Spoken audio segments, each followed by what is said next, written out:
Boa noite a todos e a todas presentes. Para quem não me conhece, eu sou o Thiago Ribeiro, um dos sócios fundadores aqui da Sou Startups, da Sou Empreendedor. A ideia hoje é um bate-papo sobre dinamização e valorização de startups, né? Iniciando com uma conversa sobre valoração, né? Sobre valuation de startups e seguindo no campo de trabalhar a ideia de como a gente pode ir melhorando, como a gente pode ir construindo esse caminho para aumentar o valor da nossa empresa, da nossa startup, ao longo do seu desenvolvimento. Esse bate-papo está dividido em 3 partes, uma parte inicial mais conceitual para a gente cercar bem o tema da startup, né? Entender a diferença entre uma startup e uma empresa convencional e algumas características desses modelos de negócio, considerado modelos de negócio diferentes dos modelos de negócio tradicionais, das empresas tradicionais.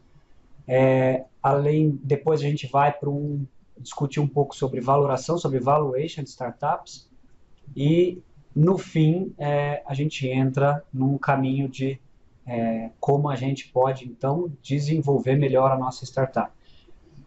As perguntas podem ser feitas pelo chat e em alguns momentos eu vou abrir o microfone de vocês. Então, quem quiser fazer as perguntas, quem quiser, tiver interesse, pode fazer tanto via chat quanto por microfone. Então, vão ter alguns momentos específicos para fazer as perguntas, mas se alguém tiver alguma dúvida no meio do caminho, pode digitar e a gente pode parar e ir respondendo, ok? Então, acho que para a gente começar a nossa conversa,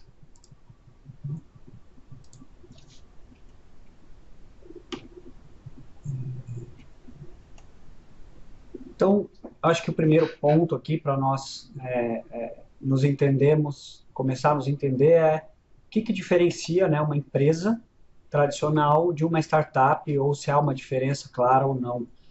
E aí a gente usa bastante aqui na Sou essa definição do Steve Blank, do Steven Gary Blank, e também junta ela com o Eric Ries. Recentemente eu vi um adendo nessa definição, mas ela é uma definição bastante clara. Ela é uma organização temporária, portanto ela marca um momento na vida de uma empresa, ela não é a empresa, certo? Que está em busca de um modelo de negócio que seja escalável, repetível e rentável. Esse rentável eu vi recentemente num livro que eu estava lendo.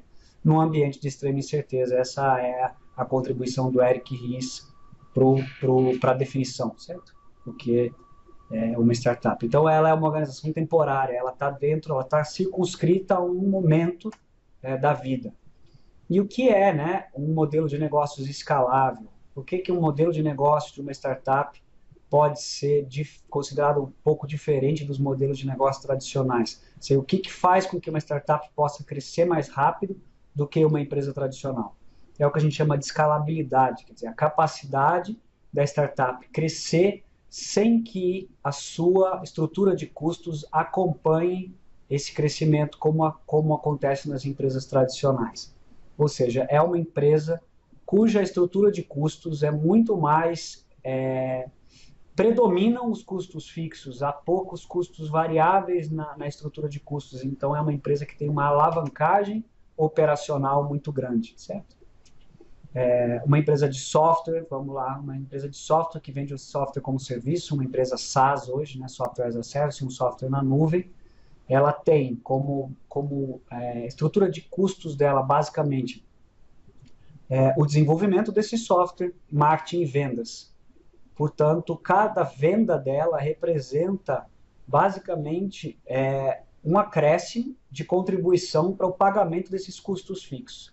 Quando ela atinge o ponto de nivelamento, o ponto de equilíbrio, né, a partir do momento que ela atinge o ponto de nivelamento, o ponto de equilíbrio, cada venda, além das vendas que serviram para cobrir os custos, são praticamente lucro bruto, mas são lucro. Portanto, ela é altamente escalável, quer dizer, o custo para ela desenvolver o software para uma pessoa, para 10 ou para 1 milhão são bem parecidos. Óbvio que as escalas alteram a estrutura de custos fixos, exatamente por isso que tem momentos que as startups saem do equilíbrio e voltam para o equilíbrio depois, quando recuperam, né, o investimento. A gente vai ver um pouquinho sobre isso aí na frente.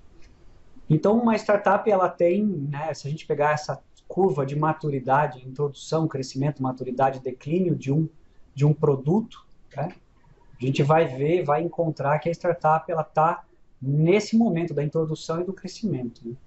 E a maturidade, o declínio, é quando ela já se significa que ela já é uma empresa mais velha. Isso está baseado no quê? Está baseado nessa lei, na lei da difusão da inovação. Essa é uma lei bastante importante que vai ser desenvolvida na década de 60 por esse não pelo Geoffrey Moore, mas vai ser desenvolvida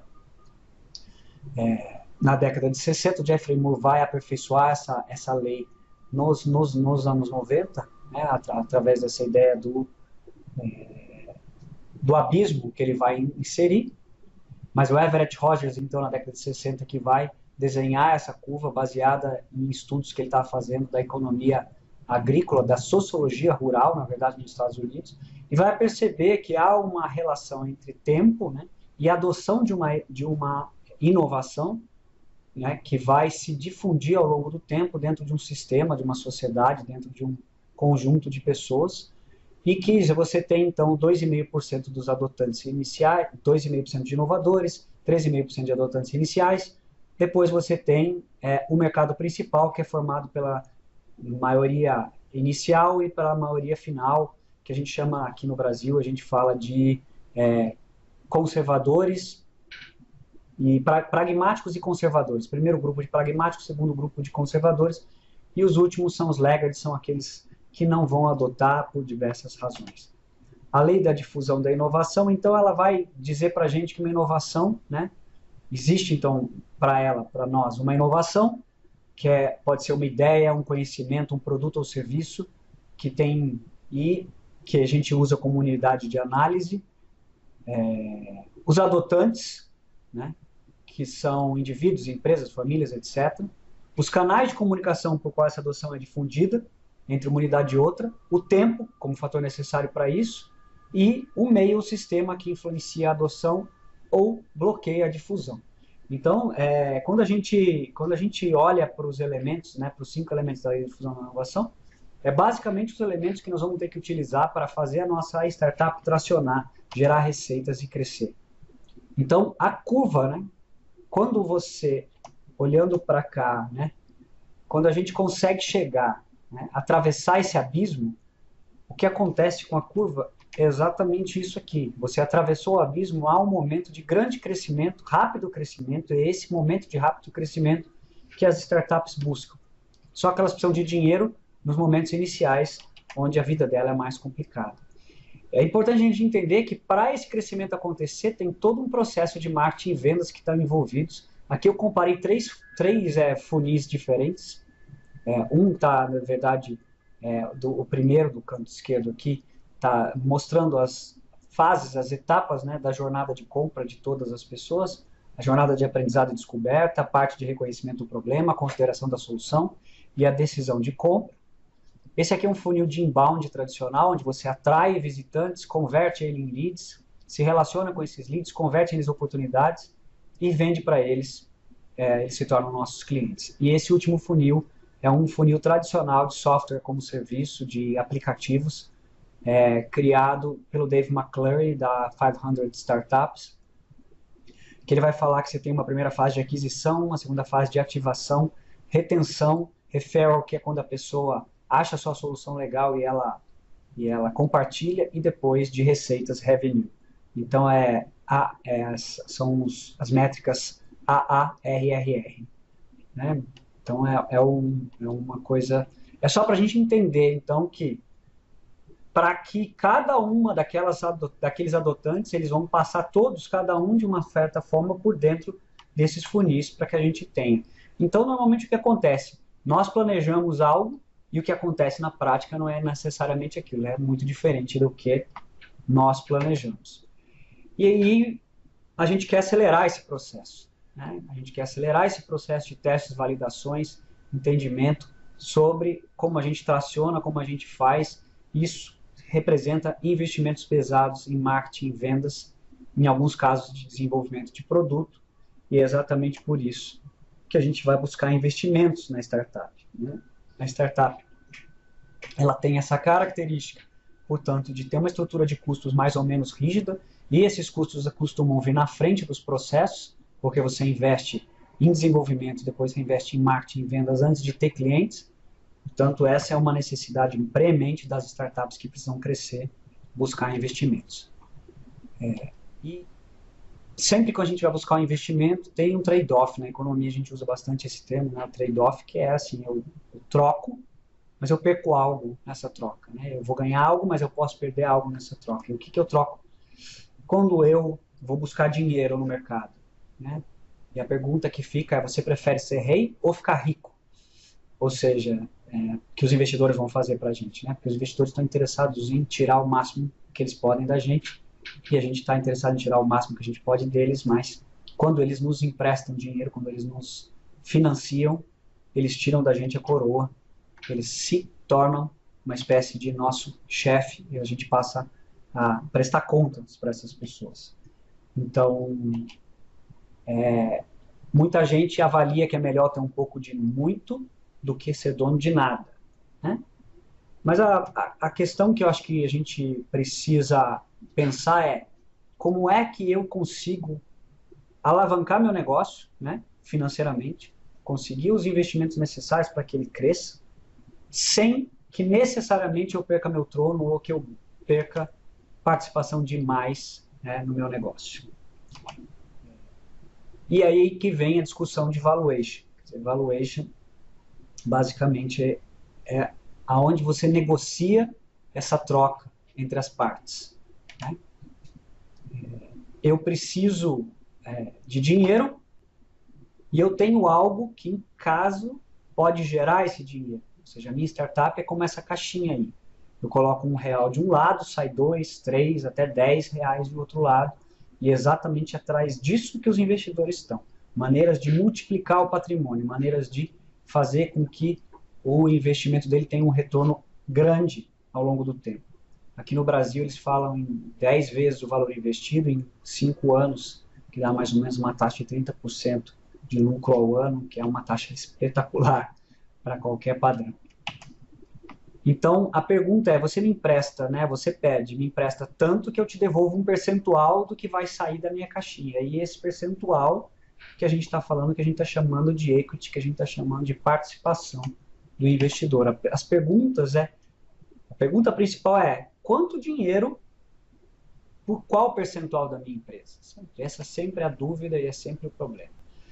E alguns desafios aí, quando a gente vai falar de valoração, de valuation, na startup, nesse momento, né, em que ela ainda não tem um histórico, que ela ainda não está operando, que ela ainda não gera receitas, que ela não tem um fluxo de caixa e uma série de coisas. Então, o Adam, que é um parceiro nosso, ele tem uma startup que faz valoração para startup, chamada Alpha Valuation, é um parceiro nosso, é uma pessoa bastante experiente nesse campo, e esse artigo eu li do LinkedIn dele, e é um artigo, está em inglês, eu vou passar toda essa bibliografia depois para vocês, mas ele vai falar assim, bom, o valuation é uma modelagem econômica. Modelagem econômica, você utiliza diversos elementos para simplificar e criar modelos que representem, né, a realidade, não necessariamente emulem a realidade de uma forma absoluta, mas que deem parâmetros para a tomada de decisão.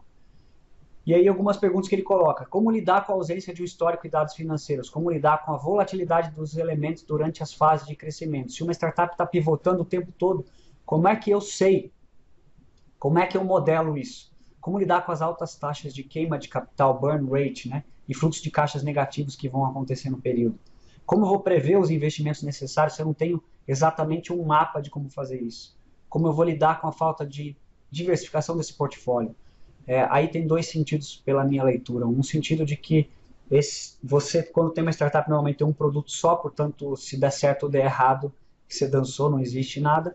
E também você tem pouca diluição de risco dentro desse modelo inicial, porque basicamente está você, seu sócio, eventualmente seus familiares, seus amigos e algum outro tolo, né, que a gente fala, os 3 Fs, que já investiram em você até esse momento. Como a gente faz para lidar com a falta de liquidez dos ativos, ou seja, as startups não têm ativos para que a gente possa mensurar e precificar, como qualificar a dificuldade para quantificar esse risco, lidar com o otimismo do fundador, ou seja, o fundador é sempre uma pessoa otimista demais, sempre acredita demais no projeto, e a versão dele não é uma versão fidedigna, vamos dizer assim, mas isso acaba gerando um certo problema no momento de modelar. E como lidar com a incerteza extrema da startup. Então, basicamente, são dificuldades dos modelos econômicos tradicionais para lidar com o valuation, mais o Adam, dentro dessa perspectiva, vai responder todas essas perguntas dentro do texto dele e vai provar, dentro da visão dele, que é possível fazer isso. O básico para a gente entender aqui os processos de valuation. Né? Eu tenho um valuation pré e pós-money, certo? Então, como exemplo, eu tenho um valuation de pós-money, então, o valuation de pós-money eu tenho um valuation de 4 milhões, eu vou receber mais 1 milhão de investimento, vou ficar com 5 milhões de investimento, ok?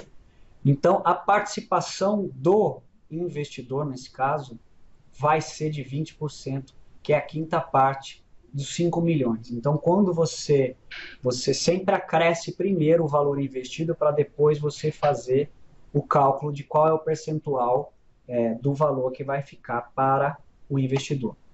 Né? A gente tem a sensação de que é isso que a gente está fazendo. A gente faz um valuation pós-money, um volume de investimento, e a gente tem a participação societária do investidor. Mas na prática, se a gente for olhar, o que vai acontecer é que você tem um volume de investimento, a participação societária que o investidor negociou com você, e a partir daí você tem um valuation pós-money, e não o contrário, certo? Você não tem esse valuation. Esse valuation ele é baseado numa negociação muito mais do que baseado numa precificação, num processo muito, vamos dizer, técnico de se chegar a esse campo. Uma discussão super importante que está sempre no contexto dessas discussões aqui no Brasil valoriza-se bastante a rentabilidade do modelo de negócio muito mais do que o crescimento do modelo de negócio. Para os investidores capitalistas, vamos dizer assim, para os investidores que são venture capitalistas, que já vão pegar rodadas mais adiantadas de investimento, que vão entrar com valores maiores, há um valor muito grande na taxa de crescimento. Mas sempre há um debate, né? O que é melhor? Crescer e queimar capital, crescer rápido e queimar bastante capital, ou não queimar capital e crescer devagar, né? Em que situações isso é melhor? São questões que a gente vai discutir um pouco. Então, um fluxo de caixa típico, ele tem essa característica, né? Você tem um momento antes de chegar no mercado, onde você vai queimando, e a partir do momento que você chega no mercado, a curva ela volta a ser ascendente e, né, você está tentando colocar o seu produto, está montando produto, desenvolvendo produto, investindo, montando site, montando lá, e você vai lançar. A partir do momento que você lançou, essa curva começa a se inclinar positivamente, e ela vai emergir aqui positiva depois de um certo tempo. Essa é a curva típica. Mas se a gente olhar, por exemplo, né, esses casos de investimentos, você vai ter diferentes curvas de entrada, diferentes prejuízos momentâneos da startup, e saídas bem diferentes, né? Então, aqui nesse primeiro gráfico, a gente tem um crescimento de 2 clientes por mês. Aqui eu tenho um crescimento de 5 clientes, aqui um crescimento de 10 clientes. E isso implica em curvas bastante acentuadas, né? De prejuízos acentuados por um período relativamente longo. Ó, até o mês 30, essa startup está dando prejuízo, certo? Nesse caso. Só que ela dá mais ou menos prejuízo, um pouquinho de prejuízo até mesmo, só que o volume de prejuízo é muito maior em cada um dos casos, só que quando ela emerge, né, quando ela sai desse momento de prejuízo, ela sai com uma curva muito mais acelerada. Aqui eu tenho 2 momentos, né, provavelmente. Eu tenho um momento de time to market inicial e aí eu consigo sair do prejuízo no mês 23, 24, no segundo ano. Aí eu vou mais um pouquinho, 2, 3 meses, e volto com uma estratégia bastante agressiva de investimento, provavelmente para aumentar a captação de clientes, né? E eu emerjo com uma aceleração muito maior, que me leva para um faturamento bastante maior lá na frente. Então é basicamente esse tipo de pensamento que os venture capitalistas têm. A questão é que aqui no Brasil os nossos investidores eles ainda pensam muito mais em lucratividade do que nesse tipo de coisa. Há uma lei, né, que se fala entre lucratividade e crescimento para balancear essas duas variáveis, que se fala da lei dos 40% para uma startup de software como serviço saudável, que é 40%. Eu tenho uma taxa de crescimento de 40%, eu tenho somada a uma taxa de rentabilidade zero. Eu posso ter uma taxa de crescimento de 60% e posso ter a lucratividade de menos 20%. Então, basicamente, essas são as ideias. Eu posso ter uma taxa de crescimento de 20% e uma lucratividade de 20%, e essa startup está saudável na visão desses grandes investidores, ok? Então, aqui a gente está falando de investidores que estão entrando em processos mais adiantados, não em capital semente, nem investimento anjo, mas em rodadas série A, série B, série C e rodadas de valores maiores. Existem, por esse texto do Stephanie Nasser aqui, eu achei, e eu vou passar para vocês depois a bibliografia, em português, eu peguei, na verdade, em inglês esse texto, ele vai mostrar 9 métodos de valuation que são utilizados muitas vezes em conjunto para gerar esses modelos matemáticos que vão ajudar a gente na valoração da nossa startup. Então, esse link aqui, depois eu passo para vocês os links certinho. O primeiro método que ele vai levantar é esse chamado método de Becos, onde você faz um valuation baseado em 5 fatores chaves de sucesso e pondera por eles, né? A ideia, o protótipo, a qualidade do time, os relacionamentos estratégicos e as vendas atuais. E aí você tem, você tira daí, né, um modelo para calcular. Você tem esse outro modelo que chama Risk Factor Summation, e aí ele vai inserir 12, né, fatores de risco standardizados e vai dizer se é muito alto, se é normal, se é baixo, e vai aplicar, então, fórmulas para chegar num valuation. E, basicamente, os incrementos são de 500 em 500 mil, e aí ele tem algumas características. A ideia aqui não é a gente discutir cada um desses métodos, é só mostrar esses métodos. Depois, se vocês tiverem interesse em se aprofundar nesses métodos, esses textos estão bem detalhados e vão mostrar. Existe também essa metodologia de scorecard, que é baseado em um valor ponderado e ajustado por comparação a uma empresa similar à nossa. Né? A gente pega uma empresa similar, compara e ajusta.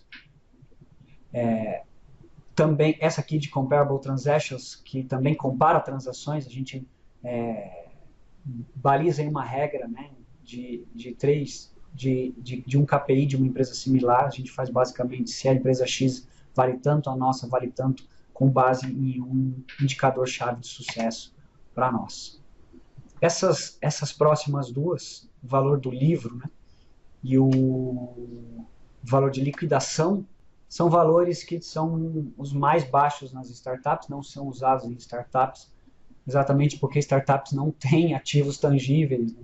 Ela ainda não tem esses ativos, então isso aqui é muito utilizado para valorização de empresas que você precisa vender, exatamente assim, ela tem um valor em si, ela não tem um valor de liability, ela não tem desconto em liability, ela não tem valor pela marca ou pela coisa, ela tem valor pelo que ela pode ser vendida, né? Pelo que ela tem de máquinas, equipamentos e tudo mais. E esse outro método aqui é a mesma coisa, só que colocada na situação de que a empresa foi para liquidação, ela está no leilão, então quanto se pagaria pelos ativos dessa empresa numa situação em que precisam ser vendidos rapidamente, isso diminui mais ainda o valor da empresa, certo?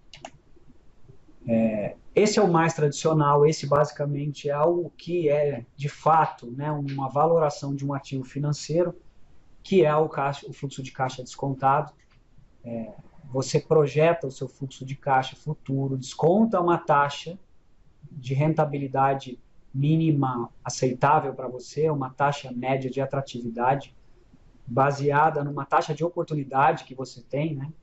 Então, aqui no Brasil, por exemplo, a taxa de oportunidade é muito alta, porque os nossos investimentos menos arriscados, como o título da dívida pública do Tesouro, por exemplo, remuneram muito o capital investido e, portanto, os riscos, né, são muito baixos para quem aporta recursos nesse tipo de investimento, de renda fixa, de títulos do Tesouro e tudo, e isso gera para nós que há uma tendência, né, dessas taxas de atratividade, dessa taxa de oportunidade dos investidores sejam muito altas aqui, exatamente porque ele vai acrescer o risco da startup no processo para que desconte esse fluxo de caixa no futuro, traga para valor presente e ele avalie se vale a pena ou não, se ele vai recuperar ou não o investimento dele dentro dessa lógica que ele tem de remuneração do capital próprio, certo?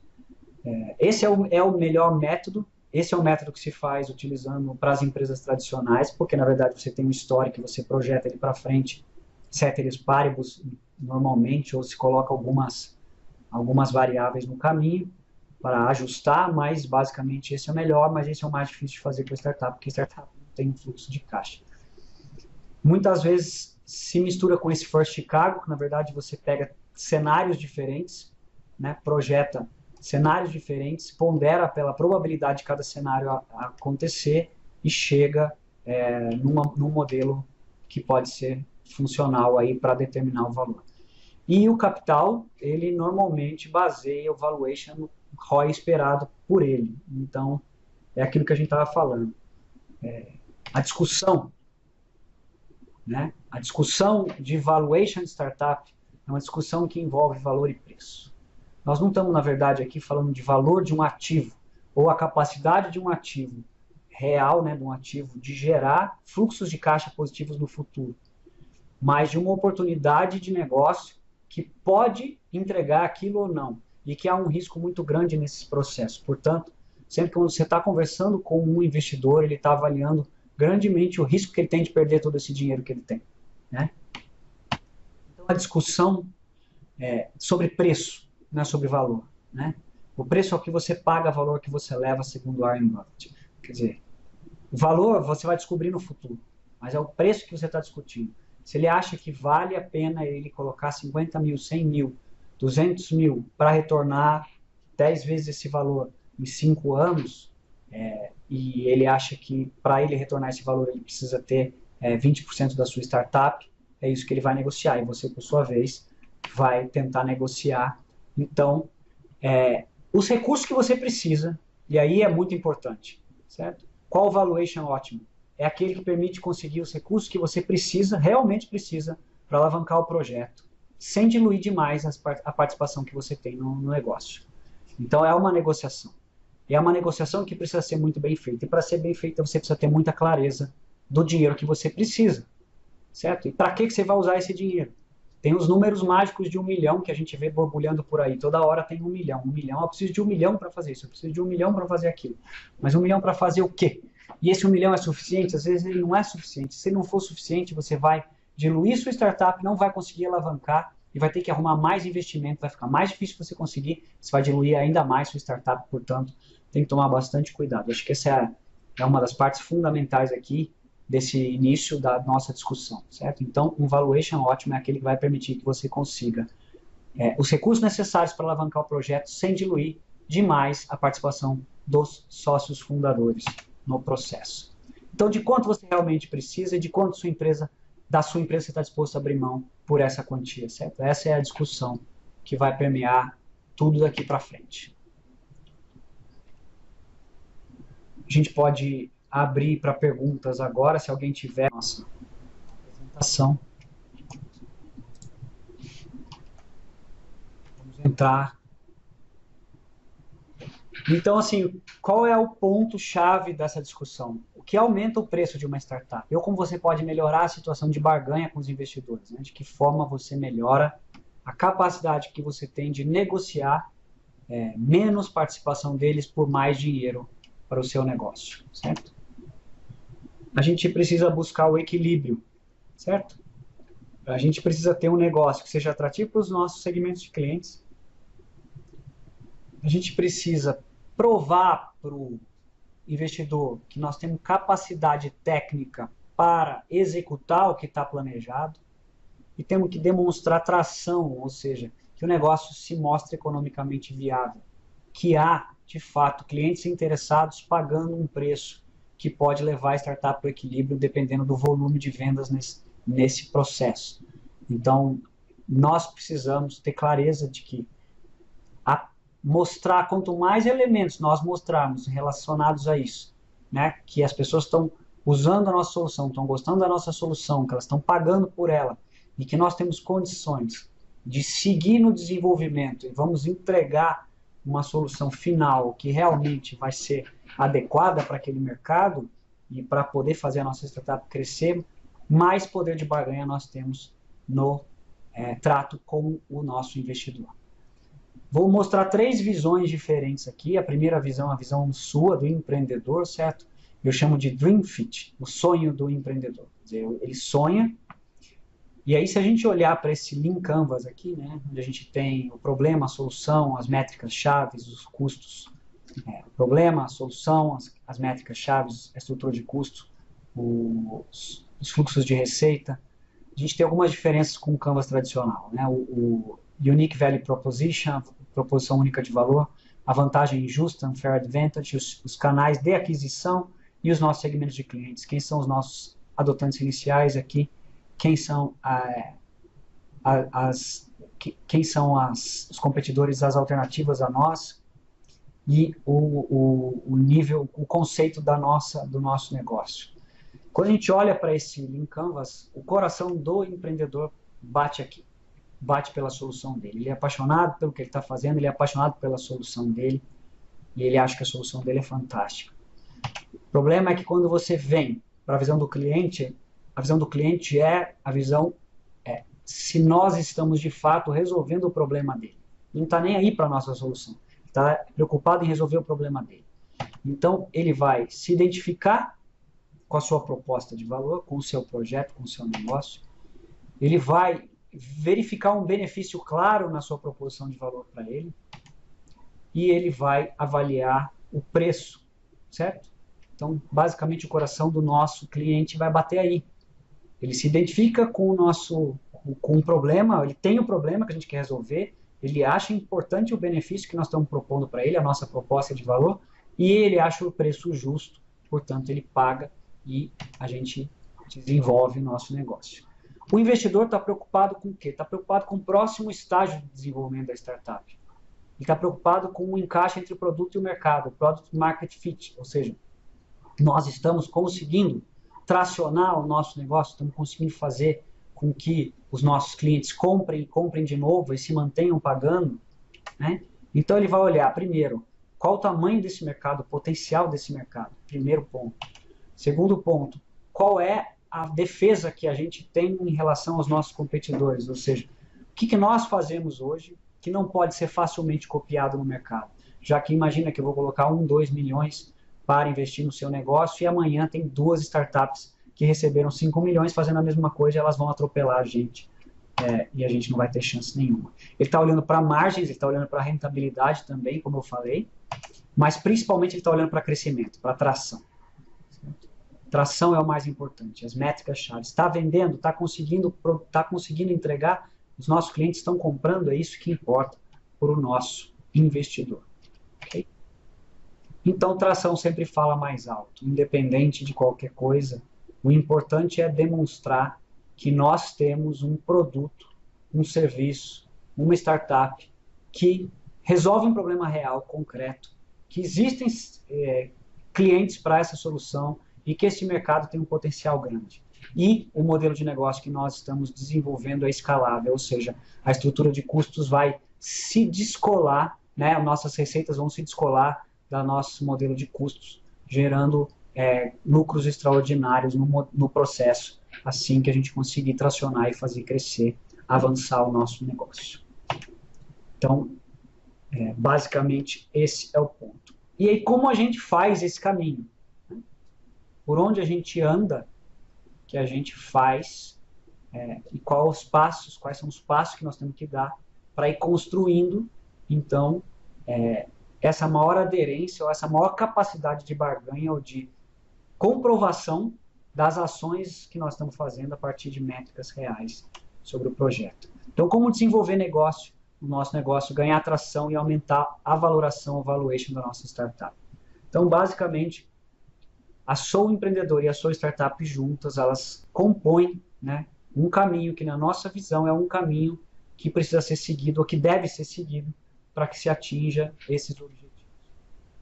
Na primeira fase de ideação, a partir do momento que a gente tem uma ideia de negócio, a gente começa a desenvolver essa ideia de negócio, é importante que a gente faça algumas coisas. O primeiro ponto é fazer as validações iniciais. As validações iniciais vão ajudar a gente a fazer algumas coisas. Mitigar os riscos estruturais do projeto, validar a existência do problema, avaliar o potencial de mercado e encontrar os nossos adotantes iniciais. São coisas fundamentais, né, para o desenvolvimento da nossa startup. Por que riscos estruturais? Porque se não houver o problema, se o problema não for real, se não existirem os adotantes iniciais, nada do que a gente fizer daqui para frente vai servir para alguma coisa. O que a gente desenvolve nessa fase? A gente ajuda na elaboração da tese de negócios, ajuda na análise do cenário do problema, ou seja, coloca o seu segmento de cliente no problema, vivenciando o problema, para a gente, a partir dessa tese, chegar nas premissas mais arriscadas e fazer um sprint etnográfico, entrevistas em profundidade, para verificar se as nossas premissas são verdadeiras e se sustentam as nossas hipóteses, que por sua vez vão sustentar a nossa tese de negócio. O que a gente precisa ver aí? Bom, a gente precisa encontrar um percentual dos casos, que a gente define a priori, em que o comportamento das pessoas é o comportamento que a gente espera que elas tenham. Um exemplo, se as pessoas têm um problema real, normalmente elas estão buscando por uma solução. Se elas não estão fazendo nada a respeito daquele problema que a gente julga que é real, normalmente o problema é pequeno e não tão importante. Então, a gente precisa rever se o que a gente está fazendo realmente vai ter tração e vai seguir. Nesse momento, a gente valida ou invalida o problema. Basicamente, isso é o primeiro passo.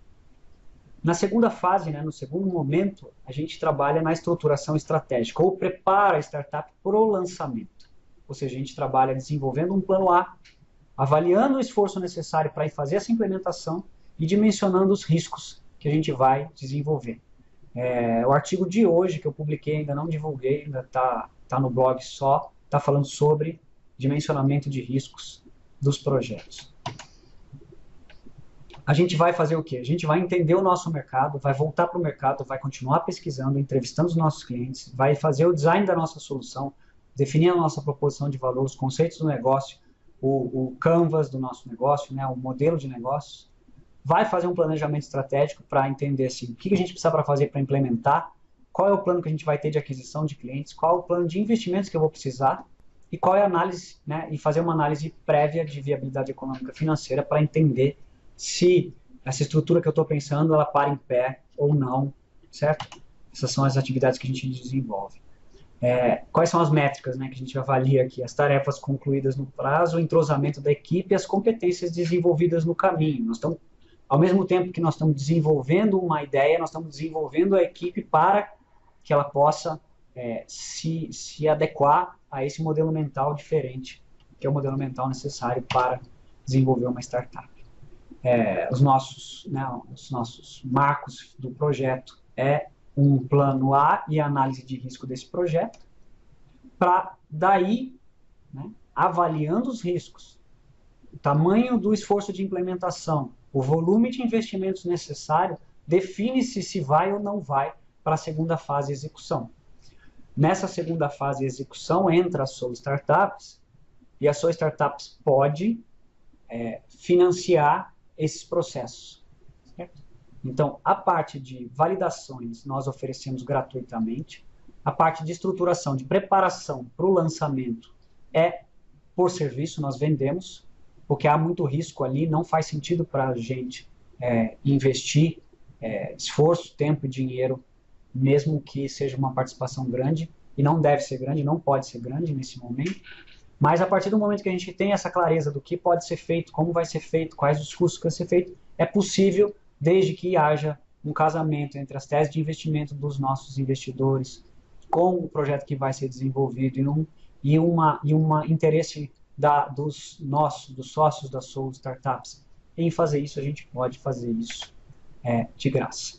Então, existe um processo de pré-lançamento, que é preparar a startup para o lançamento, cujas atividades são a constituição da empresa, constituição formal, né? Abertura de CNPJ, toda essa parte formal de contabilidade jurídica, branding, né? Criar toda a parte de marca, de branding, desenvolvimento do MVP, ou seja, qual é o serviço mínimo, qual é o produto mínimo viável necessário para se colocar o produto no mercado, preparação da infraestrutura em que envolve esse modelo de negócio, desenvolvimento de parcerias estratégicas, a gente pode apoiar, e a campanha de lançamento, óbvio, né? A gente tem que lançar com algum AUE. As métricas são as atividades concluídas e o marco é o lançamento confirmado da startup. Uma vez que a startup foi para o mercado, né, vai ter o lançamento, vai ocorrer o lançamento, nesse momento, nosso foco é colocar essa startup no mercado, encontrar os primeiros clientes e começar a desenvolver o que a gente chama de serviço mínimo de valor, que é uma visão mais abrangente do MVP. A gente também tem alguns artigos tratando sobre esse tema do serviço mínimo de valor. O serviço mínimo de valor considera a jornada do cliente como um todo e não somente a interação dele com a solução. Então, é todo o que vem antes da venda, durante a venda, após a venda, né, está relacionado à jornada, o uso, né, do nosso produto, tudo isso está relacionado. Então, quais as atividades se desenvolvem nesse momento? Né? A gente começa a desenvolver o serviço mínimo de valor, começa a criar as bases para uma cultura organizacional consistente, porque uma startup, para crescer rápido, ela precisa ter uma cultura organizacional muito forte, para ela não se desestruturar toda, não se desmontar toda nesse processo de contratação muito acelerada que vai acontecer em breve. Desenhar o funil de venda, certo? Testar os canais de tração, isso que nós vamos fazer nesse início. Nós vamos atrair e ativar clientes nesse momento, são as métricas mais importantes. Conseguir fazer com que os clientes se interessem pela nossa proposta de valor e torná-los clientes, ativar esses clientes, vender para alguns deles. Não é para escalar ainda, é para começar a vender, para que a gente, junto com esses clientes que são os nossos adotantes iniciais, tenhamos condições de desenvolver, né, a solução final e chegar num serviço de valor realmente atrativo para o nosso negócio. O segundo marco para nós seria o encaixe entre o problema e a solução, ou Problem Solution Fit, que é validar esse MVS, ou seja, eu validei que o serviço mínimo de valor que eu tenho que entregar é esse, e eu começo a testar o meu modelo de negócio para testar a escalabilidade, testar os outros pontos do meu modelo de negócio já dentro dessa lógica. Então, eu vou aperfeiçoar meu serviço, eu vou definir as estratégias de marketing, os canais de tração nesse momento, eu vou fortalecer essa cultura organizacional, porque está chegando a hora dessa startup começar a se preocupar bastante com o crescimento. Vou otimizar o meu funil de vendas nesse momento, ou seja, eu começo a colocar um pouco mais de dinheiro nos canais para começar a fazer otimização. Ainda não é o momento de crescer rápido, mas é o momento de otimizar as estratégias. Então eu vou ter como métricas, né, fundamentais, se eu estou retendo esses clientes, ou seja, se os clientes estão satisfeitos com a solução que eu estou oferecendo, se eu estou adquirindo novos clientes por referência, é muito importante, ou seja, se meu produto é bom o suficiente para que as pessoas recomendem ele, lógico que eu vou criar maneiras de facilitar essa referência, e essa avaliação de Net Promoter Score, que é aquela avaliação que a gente vê em vários sites, numa nota de 1 a 10, quanto você daria recomendando esse produto para um amigo seu, né? Basicamente essa é o NPS, Net Promoter Score. Para nós, milestones importantes, né, marcos, chegar no NPS acima de 75%, ou seja, as pessoas têm que estar bastante contentes com o que nós estamos entregando. Uma taxa de abandono, né, uma taxa de saída, de churn, entre 5% e 7% ao ano. Essas taxas podem ser um pouco maiores, tem algumas discussões interessantes sobre esse tema que a gente pode depois avaliar. E tem um crescimento orgânico sustentável, ou seja, tem que estar crescendo minimamente sem a necessidade de gastos e investimento com marketing, né? Para a atração de novos clientes, ou seja, referência. Depois, o nosso próximo passo vai ser tentar o encaixe do produto no mercado, que é validar esse modelo de negócio que a gente está desenvolvendo, alcançar o equilíbrio da operação. Coloquei uma interrogação, porque não necessariamente isso precisa acontecer na prática, mas aqui no Brasil, sendo bem sincero, mais ou menos uma determinação dos investidores. Eles querem modelos de negócio operando no equilíbrio, eles querem que a gente precisa preparar a startup para crescer, agora sim, realmente focado nisso, melhorar o valuation dela, porque agora é o momento melhor para a gente ter todas as informações necessárias para negociar com nossos investidores e atrair investidores nesse momento. É um momento mais adequado para fazer isso. Se a gente conseguir vir até aqui, certo? Sem precisar de investidores externos, por exemplo, só com a aceleração, né? Que a aceleração já entra com pequeno capital semente. Se isso for suficiente para a gente chegar até aqui, perfeito. Porque aqui é o melhor lugar. Aqui é o lugar onde a gente realmente precisa receber investimento. Porque aqui, se eu encontrei um modelo de negócios, é o lugar onde, né, o momento da vida da startup onde ela fica mais perigosa. Porque aqui não tem mais nada que diga para o outro, tem um risco muito... Não tem, ele já sabe qual é o modelo está funcionando, ele só copia o que a gente está fazendo e põe dinheiro que ele consegue andar na nossa frente. A gente já abriu o caminho para ele. Então aqui a gente precisa realmente conseguir os investimentos para poder crescer. O que a gente faz aqui? Define processo e procedimento. Entra num campo que já começa a chatear muita gente que vem de história de startup, né? Otimizar canais de tração, estreitar relacionamento com investidores, são atividades essenciais nessa fase. Métricas, né? Receita mensal recorrente, churn, custo de aquisição de clientes, valor gerado pelo cliente ao longo da vida, lifetime value, e todas as relações existentes entre esses indicadores são importantes, certo? Se eu tenho um custo de aquisição de cliente X, quanto esse cliente me gera ao longo do tempo de vida útil dele como meu cliente médio dentro da minha plataforma, né? Qual é a taxa de crescimento da minha receita média, da minha receita recorrente mensal? Quais são as relações existentes? São várias relações que a gente pode trabalhar com esses indicadores. Quais são os milestones? A gente precisa ter uma receita crescente, um churn rate de até 7% ao ano, uma relação entre LTV, né, Lifetime Value, CAC, de ao menos 4 vezes, uma taxa de lucro de 30% ao ano. Esse é o número mágico aí que os investidores têm trabalhado. Não necessariamente é o melhor número, mas é um número que é bastante atraente para eles.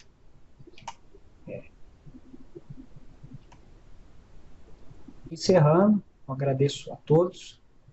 E antes de a gente ir embora, decidi fazer um convite para vocês. Dias 10 e 11 de novembro, a gente vai ter o Validation Day. A gente está fazendo um workshop para a validação de ideias, que vai acontecer em Campinas, no Terracota Coworking. O link é bit.ly. Eu vou mandar tudo isso também, tá? Validation Day.